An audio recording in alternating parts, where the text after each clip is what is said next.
नमस्कार। आज का हमारा विषय है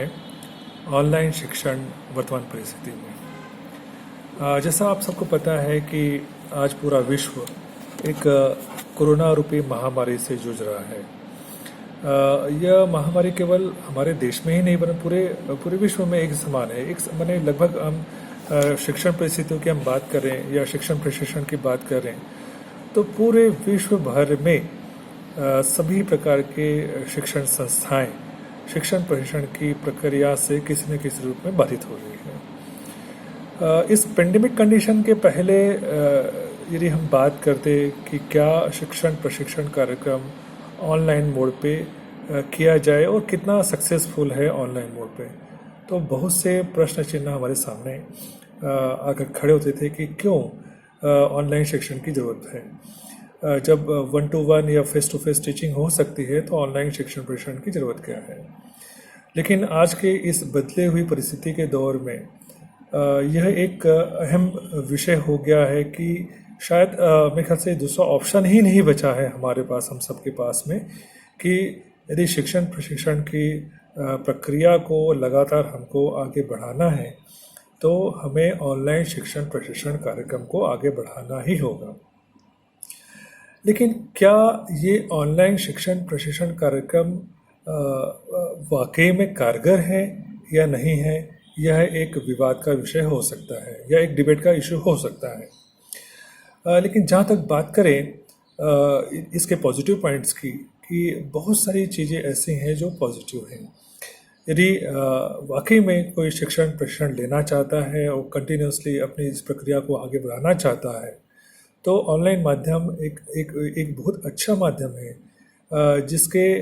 कारण हम अपने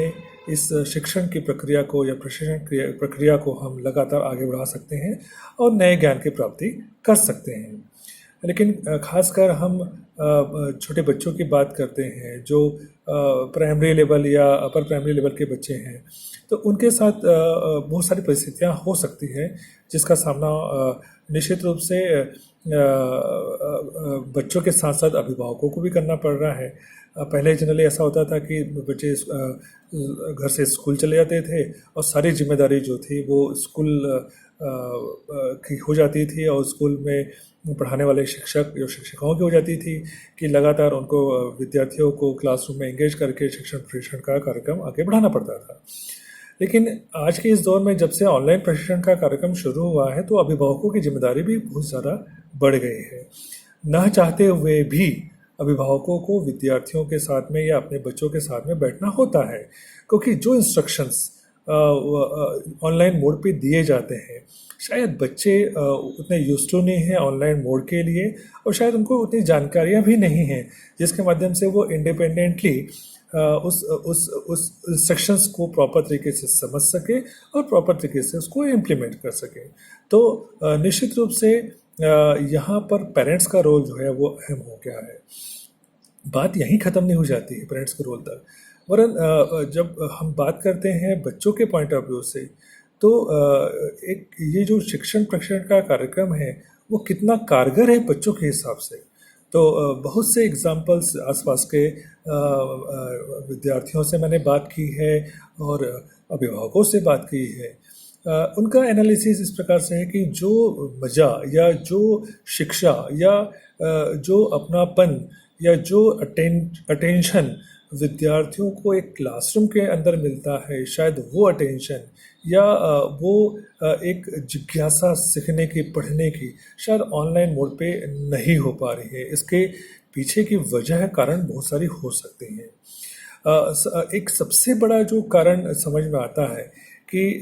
जब शिक्षण प्रशिक्षण का कार्यक्रम लगातार चलता रहता है स्कूलों के अंदर में तो विद्यार्थियों को एक रूटीन सेट हो जाता है कि आज हमने ये पढ़ाई की है, आज हमें ये होमवर्क मिला हुआ है, कल हमें ये होमवर्क करके पूरा मैम को दिखाना है, मैम या सर जो है उस होमवर्क को चेक करेंगे। लेकिन अभी क्या हो रहा है कि यह टीचिंग जो हो रही है, ऑनलाइन टीचिंग जो हो रही है वो केवल वन वे हो पा रही है। शायद टू वे कम्युनिकेशन जो है वो प्रॉपर नहीं हो पाता है। बहुत से कुछ टेक्निकल एस्पेक्ट्स भी ऑनलाइन मोड के माध्यम से नज़र आते हैं, जिसमें कई बार हम देखते हैं कि शिक्षण का कार्यक्रम बहुत बाधा इसमें बहुत ज़्यादा बाधा पहुंचती है, चाहे वो नेटवर्क का इशू हो, चाहे वो किसी एक प्लेटफॉर्म की अपनी लिमिटेशंस क्यों ना हो। इसके अलावा बहुत सारे माध्यम जो हैं वो भी आपको शिक्षण प्रक्रिया को बाधित करते हैं। जब हम इस ऑनलाइन शिक्षण की बात कर रहे हैं तो ऑनलाइन शिक्षण में एक कमी और जो समझ में आती है, बच्चे हालांकि अपना होमवर्क या अपना जो भी उनको जो कार्य दिया जाता है होमवर्क के रूप में या एक्स्ट्रा वर्क के रूप में जो काम दिया जाता है, उसको अलग अलग प्लेटफॉर्म के माध्यम से विद्यार्थी उसको सबमिट भी करते हैं, लेकिन उसमें करेक्शंस किस प्रकार से होने चाहिए ये भी शायद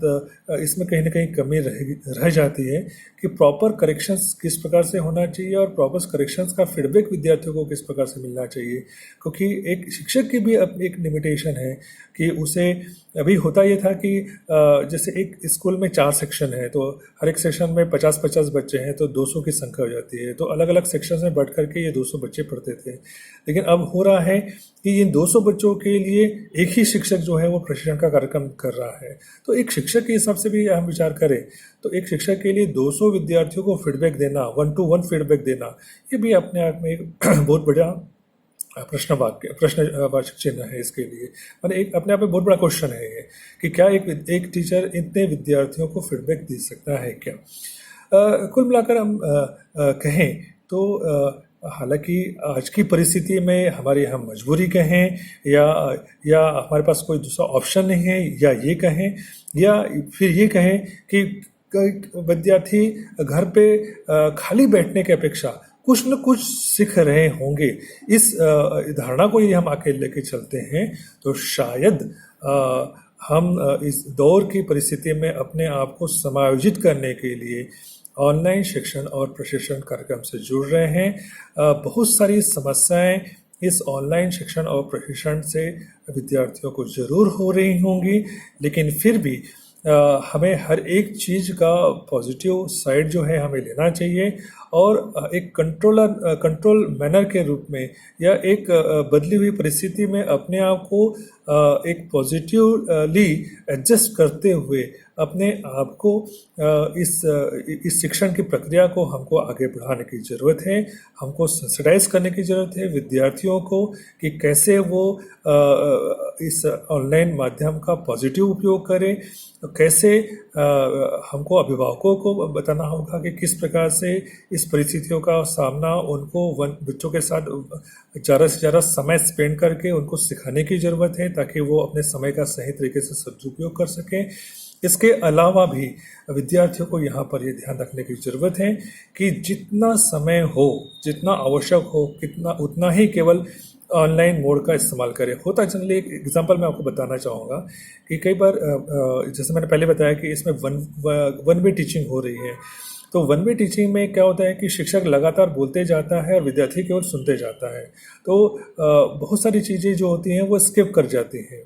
तो विद्यार्थी क्या करते हैं ऐसी परिस्थितियों में, यदि वो लैपटॉप से या अपने डेस्कटॉप से वो अटेंड कर रहे हैं, कोई पीपीटी अटेंड कर रहे हैं, पीपीटी देख रहे हैं, तो विद्यार्थी उस समय पर कॉन्सेंट्रेट ना करते हुए अपने मोबाइल से उसका स्नैपशॉट ले लेते हैं या स्क्रीनशॉट ले लेते हैं, तो विद्यार्थी डाइवर्ट हो जाते हैं किसी न किसी रूप में। और दूसरी बात यहाँ पर ये भी ध्यान रखने की बात है कि जब क्लास आपका ख़त्म हो जाता है तो विद्यार्थी उस स्नैपशॉट्स को या स्क्रीनशॉट्स को वो अपने कॉपी पे उतारने का प्रयास करता है। मीन्स मैक्सिमम समय वो इन गैजेट्स के साथ आजकल के दिनों में गुजार रहा है। तो अपने आप में ये एक समस्या है विद्यार्थियों के पॉइंट ऑफ व्यू से भी। ये विद्यार्थी भी बहुत स्ट्रेस में हैं कि यदि वो काम कंप्लीट नहीं करेंगे तो वो शायद दूसरे विद्यार्थियों से पीछे रह जाएंगे। आँखों में अलग प्रकार की जलन, सूजन या इस प्रकार की ड्राइनेस की समस्या भी लगातार ऑनलाइन माध्यम से हो रही है। तो इन तमाम परिस्थितियों को ध्यान में रखते हुए हम सबको ये प्रयास करने की ज़रूरत है कि इसका सही तरीके से किस प्रकार से हम इस्तेमाल करें, कितना मिनिमम टाइम ड्यूरेशन हमारी क्लास का होना चाहिए, कितना मैक्सिमम हम उस ऑनलाइन का प्रयोग मिनिमम समय में कर सकते हैं, इसका भी हमको ध्यान रखना बहुत ज़रूरी है, ताकि ये जो शिक्षण या प्रशिक्षण की प्रक्रिया है ये लगातार बाधा रहित चलती रहे और इन तमाम बदली हुई परिस्थितियों में भी हम अपने आप को और अपने बच्चों को, अपने विद्यार्थियों को लगातार आगे बढ़ा सकें। यदि आपको ये वीडियो पसंद आया होगा तो लाइक और शेयर जरूर करें। धन्यवाद। नमस्कार।